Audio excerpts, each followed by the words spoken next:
హైదరాబాద్ లో జరగబోయే మనీ మంత్ర money manifestation classes కి ఇప్పుడే కాల్ చేసి రిజిస్టర్ అవ్వండి.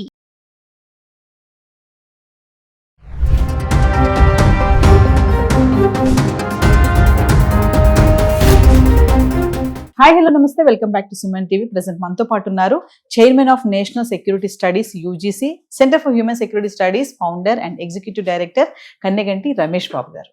నమస్తే సార్. మేడం. నవీన గారు, it's pleasure again getting back to you. Trump తీసుకునే నిర్ణయాలతోటి మనం ఆల్రెడీ చేస్తానే ఉన్నాం వీడియోస్. ఎప్పుడైతే ట్రంప్ అధికారంలోకి వచ్చాడో అప్పటి నుంచి ఇప్పటి వరకు కూడా సో మెనీ డెసిషన్స్ అనమాట. దానివల్ల మన ఇండియన్ స్టూడెంట్సే కానీ ఫర్దర్ గా చాలా మంది విద్యార్థులు ఇబ్బంది పడుతున్నారు. అంటే ఈ రోజు మళ్ళీ మిమ్మల్ని పిలవడానికి కారణం ఏంటంటే, ఎంతో మంది అమెరికా వెళ్ళి చదువుకోవాలి, అక్కడ సెటిల్ అవ్వాలనుకునే వాళ్ళందరికీ కూడా ట్రంప్ అనేవారు షాక్ ఇస్తూనే ఉన్నాడు. అంటే ఇప్పుడు కొత్తగా 30 కంట్రీస్ కి ట్రావెల్ బ్యాన్ విధించబోతున్నాడు. సో ఎందుకు అంటారు ఇలా? ముఖ్యంగా డొనాల్డ్ ట్రంప్ 2025 జనవరిలో ప్రమాణ స్వీకారం చేసిన తర్వాత రెండోసారి అమెరికా అధ్యక్షుడిగా గత 12 నెలల్లో ప్రపంచవ్యాప్తంగా పెను మార్పులు సంభవించినాయి. అవి ఎంతవరకు అమెరికాకి లాభం చేకూర్చుని, లేదా ఎంతవరకు అమెరికా యొక్క మిత్ర దేశాలకి శత్రు దేశాలకి లాభం కానీ నష్టం కానీ చేకూర్చుని డిఫరెంట్ డిబేట్ ఆల్ టుగెదర్. కానీ ట్రంప్ తీసుకునే నిర్ణయాలు ఏకపక్షంగా ఆయన దేశానికి మాత్రమే, అందుట్లో ఒక వర్గానికి మాత్రమే ఉపయోగపడే విధంగా ఆయన డెసిషన్స్ తీసుకుంటున్నాడు అనేది మనకి ఈ గత 12 ఏళ్లలో ఆయన తీసుకున్న డెసిషన్స్ని ఎనాలిసిస్ చేసినప్పుడు, విశ్లేషణ చేసినప్పుడు అర్థమవుతుంది. సో ఇప్పుడు ఆయన చెప్పేది ఏంటంటే, నేను నా దేశానికి మేలు చేకూర్చే let's make America great again, MAGA MAGA, make America great again అనే నినాదంతో నేను అమెరికా అధ్యక్ష భవనంలో కూర్చున్నా. సో నేను ఇండియన్ స్టూడెంట్స్ గురించో, లేకపోతే కొరియన్ స్టూడెంట్స్ గురించో, జాపనీస్ స్టూడెంట్స్ గురించో, చైనీస్ స్టూడెంట్స్ గురించో వాళ్ళ యోగక్షేమాలు ఆలోచించాల్సిన అవసరం నాకు లేదు. మా అమెరికాకి ఏది లాభమో అదే మాకు మంచిది అనే విధంగా అతను మాట్లాడుతున్నాడు. సరే, అదే అతను మాట్లాడుతున్న విధానం. దాంట్లో నుంచి మన భారతీయ విద్యార్థులకి, విద్యార్థినులకి ఎంతవరకు ఉపయోగకరంగా ఉంటుంది.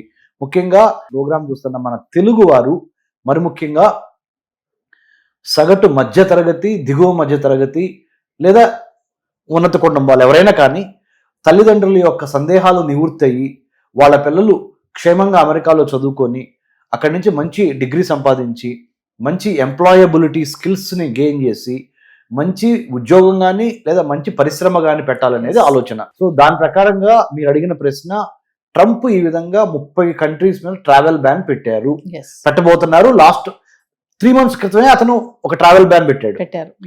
Pakistan, Syria, Lebanon, Ethiopia, Sudan, Latin అమెరికాలో ఉన్న కొన్ని కంట్రీస్, చిలీ, పెరుగ్వే, ఇలాంటి కొన్ని కంట్రీస్, అర్జెంటైనా, ఇక్కడిక్కడి నుంచి రాకూడదని ట్రావెల్ బ్యాన్ పెట్టాడు ఆయన. ఆఫ్రికాలో కొన్ని కంట్రీస్, ఏషియాలో కొన్ని కంట్రీస్, లాటిన్ అమెరికా అంటే సౌత్ అమెరికా అనమాట. సౌత్ అమెరికా, సెంట్రల్ అమెరికా, దాన్ని లాటిన్ అమెరికా అంటారు.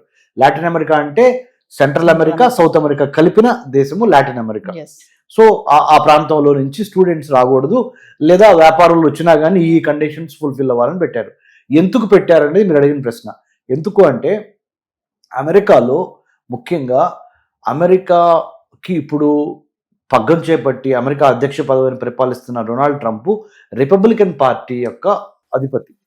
అంటే రిపబ్లికన్ పార్టీ యొక్క రిప్రజెంటేటివ్ కూడా, ప్రెసిడెంట్ అయ్యి అమెరికన్ వైట్ హౌస్లో కూర్చున్నారు. రిపబ్లికన్ పార్టీ యొక్క సిద్ధాంతం ఏంటంటే, బాగా డబ్బులున్న వాళ్ళు, conservative, traditional, rich and then pro America, ఈ భావాలు కలిగిన వాళ్ళు మాత్రమే రిపబ్లికన్ పార్టీలో ఉంటారు.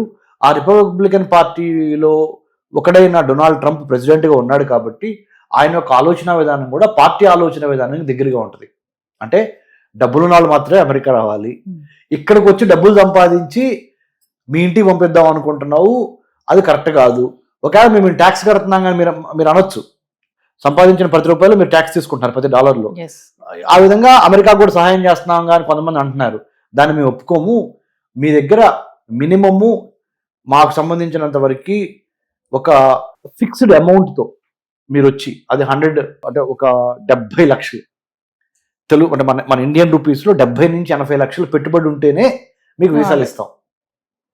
ఆ డబ్బు అంత ఉంటేనే మీ చేతిలో మీకు వీసాలు ఇస్తాం, లేకపోతే మాకు వద్దు. ఇంకోటి ఏంటంటే, మీరు దొంగతనంగా దొంగ అకౌంట్లు చూపించి, చార్టెడ్ అకౌంటెంట్ని మేనేజ్ చేసి, లేని డబ్బులు కూడా ఉన్నట్టుగా చూపించి, F1 స్టూడెంట్ వీసా తీసుకొని అమెరికాలో ప్రవేశించి క్లాసెస్కి తక్కువ అటెండ్ అయ్యి ఎక్కువ పార్ట్ టైం జాబులకు అటెండ్ అయ్యి ఇలాంటివి మీకు చెల్లవు. ఇది 2వ పాయింట్. 3వ పాయింట్, మీరు అన్న 30 దేశాలు ట్రావెల్ బ్యాన్ లో భాగంగా ఆ దేశాల నుంచి చాలా మంది మనీ లాండరింగ్ అంటే ఏంటంటే డబ్బు ఒక చోట నుంచి తీసుకుంటారు, ఇంకొక విధంగా డబ్బు రొటేట్ చేసి ఆ విధంగా ఆ దేశంలో ఉన్న వాళ్ళకి చెల్లింపులు చేస్తారు. హవాలా, మనీ లాండరింగ్, ఉగ్రవాద నిర్మూలన అంటే కౌంటర్ టెర్రరిజం అంటారు. ఈ కౌంటర్ టెర్రరిజము ఇలాంటివి ఎక్కువ పెరుగుతున్నాయి. డ్రగ్స్, నార్కోటిక్స్ ఇవన్నీ ఈ 30 దేశాలలో నుంచి అమెరికాకి ట్రాన్సిట్ అయి వస్తున్నవి. కాబట్టి మేము ఇంకొక 3 ఏళ్ళు ఉంటాడు ట్రంప్, ఈ 3 ఏళ్ల పాటు నేను చాలా ఖచ్చితంగా వ్యవహరిద్దాం అనుకుంటున్నాను. మీరు రాకపోయినా పర్ల మా దేశానికి, మీ నుంచి మాకు ఎదురుగా ఎక్కువ పెద్ద వచ్చే ఆదాయం ఏమి లేదు.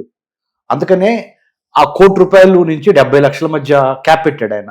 మీ దగ్గర ₹1 కోటి నుంచి 70 లక్షల మధ్య ఉంటేనే మా అమెరికా భూభాగంలోకి అడుగుపెట్టండి. సో ఈ 30 కంట్రీస్ ట్రావెల్ బ్యాన్ విధించడానికి కారణం ఏంటి అంటే narcotics, drugs, money laundering, hawala and మిగతా నేర ప్రవృత్తి ఉన్న సిటిజన్స్ మా దేశంలోకి రావద్దు. అది మెయిన్ ఉద్దేశం.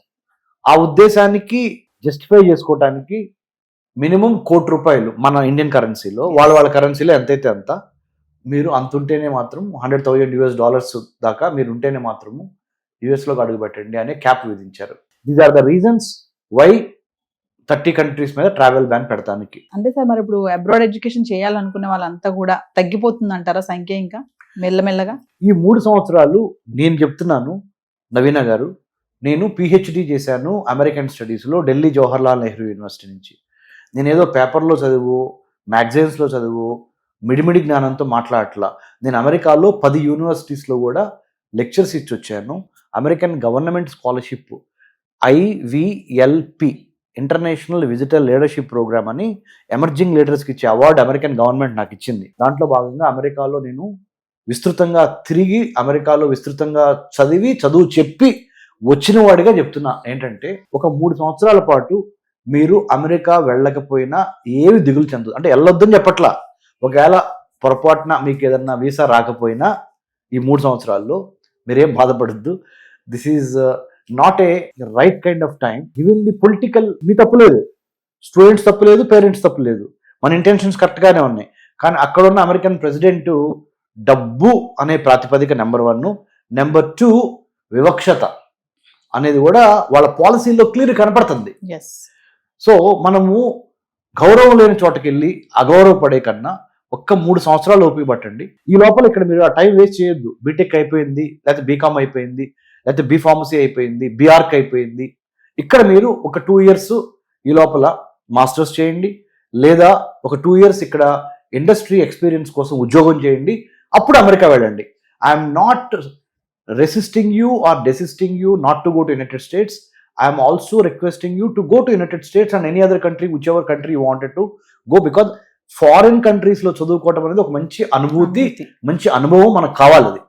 అది వయసులో ఉన్నప్పుడే చేస్తే చాలా ఉపయోగపడుతుంది, కాన్ఫిడెన్స్ లెవెల్స్ కానీ, నాలెడ్జ్ కానీ. కాబట్టి రైట్ కైండ్ ఆఫ్ టైం చూసి మనం చేయాలి. విల్లు ఉండాలి, వెళ్ళాలనే విల్లుతో పాటు స్కిల్ ఉండాలి. ఈ రెండింటిని కలిపితే then you can go for the kill.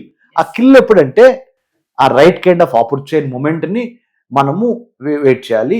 ఇప్పుడు ట్రంప్ ఇంకొక 2-3 ఏళ్ళు ఉంటాడు. మీరు ప్రయత్నం చేయండి అమెరికా వెళ్తానికి. ఒకవేళ మీకు వీసా రాకపోతే డిసప్పాయింట్ అవ్వద్దు, ఎండ్ ఆఫ్ ద వరల్డ్ అని ఫీల్ అవ్వద్దు. ఇట్స్ ఓన్లీ ఈ యొక్క అలజడి ఒక 3 సంవత్సరాలు మాత్రమే, తర్వాత అంతా బాగుంటుంది. ఈ లోపల మీరు వర్క్ ఎక్స్పీరియన్స్ ఇండియాలోనే సంపాదించండి, లేకపోతే ఇండియాలోనే పోస్ట్ గ్రాడ్యుయేట్ డిగ్రీ చేయండి. Thank you sir. Thank you Nayana గారు.